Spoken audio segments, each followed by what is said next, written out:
আগামীকাল 30শে এপ্রিল বৃহস্পতিবার নৃসিংহ জয়ন্তী। এই দিনটা এতটাই পাওয়ারফুল যেটা তোমরা কল্পনাও করতে পারবে না। ভগবান নৃসিংহদেব ভক্ত প্রহ্লাদকে রক্ষা করার জন্য তিনি থাম্বা থেকে বেরিয়ে এসেছিলেন এবং ভগবান নৃসিংহদেব বলেছিলেন যে এই দিন যে ভক্ত আমাকে মন থেকে শ্রদ্ধা, ভক্তি এবং বিশ্বাস নিয়ে স্মরণ করবে, আমি সর্বদা তার পাশে বিরাজমান থাকব এবং যে কোনো আপদ বিপদ থেকে তাকে রক্ষা করব, যে কোনো সংকট থেকে তাকে মুক্তি দেব।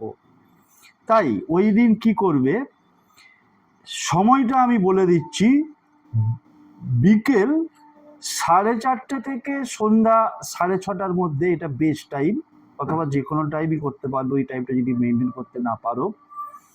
ভগবান নৃসিংহদেবের একটি শক্তিশালী মন্ত্র, যে কোনো নৃসিংহদেবের ছবির সামনে বসে এটা করতে পারো। আর নৃসিংহদেবের ছবি যদি না থাকে, ভগবান বিষ্ণুর ছবির সামনে বসে ওং নরসিংহায় নম, ওং নরসিংহায় নম এই মন্ত্রটাকে 21 বার অথবা 51 বার অথবা 108 বার জপ করবে। নিজের মনস্কামনা জানাতে ভুলবে না।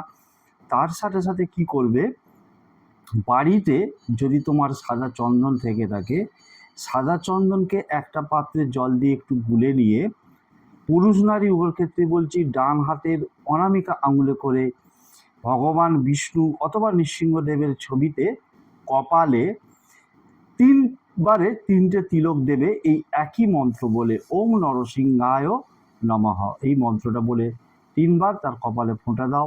দেখো যে কোনো অশুভ শক্তি থেকে তুমি মুক্তি পাবে। আপদ বিপদ থেকে ভগবান নৃসিংহদেব তোমাকে রক্ষা করবে, সর্বদা তোমার পাশে বিরাজমান থাকবে।